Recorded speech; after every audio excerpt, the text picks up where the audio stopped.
आप class 10th में हैं और 2026 में एग्जाम लिखने वाले हैं जय बोर्ड का, तो ये प्रश्न आपके लिए, ये सवाल हर साल बोर्ड एग्जाम में √3 एक अपरिमेय संख्या है। ये सवाल हर साल पूछता है। तो आइए, तो सबसे पहले प्यारे बच्चों आपको क्या करना होगा, तो पहले मानना होगा का माना कि √3 एक का है, उल्टा मानना होगा परिमेय संख्या है।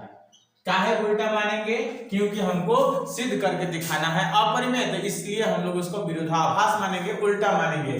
तो अब आप बताइए प्यारे बच्चों कि जो भी परिमेय संख्याएं होती हैं वो कैसी होती है, तो परिमेय क्या होता है, P बटा Q के रूप में होते हैं। जितने भी परिमेय संख्या होते हैं वो कैसे होते हैं, P बटा Q के रूप में होते हैं ना। हाँ ठीक है, चलिए हम लोग किसको माने P बटा Q के रूप में, तो √3 को हम लोग क्या माने, परिमेय संख्या माने। ठीक है, P बटा Q के रूप में। बस एक एकरा में ध्यान आपको ये रखना है कि जो Q का मान होता है वो 0 के बराबर नहीं होता है। नीचे वाला क्या होता है, 0 के बराबर नहीं होता है। बाकी जितने भी भिन्न में संख्या रहते हैं वो सब क्या होते हैं, परिमेय संख्या होते हैं। तो हम लोग किसको माने हैं, √3 को परिमेय संख्या माने हैं। इतना तो आप लिख लीजिएगा। अब आगे आइए, क्या लिखिएगा, अब अगला स्टेप लिखिएगा कि दोनों तरफ क्या लिखेंगे हम लोग, दोनों तरफ वर्ग करने पर। हम लोग दोनों तरफ वर्ग क्यों कर रहे हैं, अब आपके मन में प्रश्न उठेगा।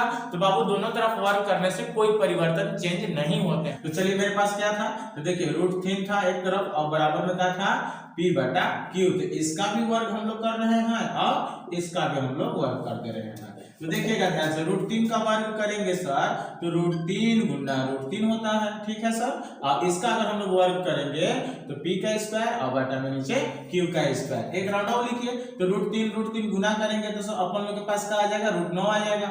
अब बराबर में इसको भी छेड़ेंगे नहीं, अब वैसे लिख देंगे P स्क्वायर Q स्क्वायर। अब आगे आइए, ठीक देखिएगा ध्यान से, √9 का मान कितना होता है, 3 होता है। अब अपन लोग के पास क्या बचा, तो P स्क्वायर बटा में Q स्क्वायर। देखिएगा यहाँ Q दो है ना, एक Q को इस साइड भेजने बराबर की साइड, तो भाग में देने आ जाएगा तो काम हो जाएगा गुना में, तो 3 गुना Q बराबर में क्या बचा, ऊपर तो हम लोग छेड़े नहीं थे तो P स्क्वायर और बटा में नीचे Q एगो लिखे ताकि दो था, एगो इस साइड आ गया, एगो बचा है। तो अब ध्यान से देखिए ये क्या हो गया, 2 और 3 को गुना करेंगे तो 3 Q आएगा, बराबर में P स्क्वायर और बटा में नीचे Q। देखिए ये हम लोग के पास कैसी संख्या आया, तो ये हो गया हम लोग के पास पूर्णांक हो गया। अब ये देखिए तो ये बड़ा में है यानी कि क्या में है, भिन्न में है। तो भिन्न वाला क्या संख्या रहता है, परिमेय। भिन्न में जितने संख्या रहते हैं क्या होते हैं, परिमेय संख्या। अब बताइए ये पूर्णांक और परिमेय का दोनों बराबर होगा, कभी नहीं बराबर होगा, असंभव। यही हम लोग के सिद्ध करना था। वीडियो कैसा लगा, अब मिलेंगे अगले वीडियो में, तब तक के लिए जय हिंद।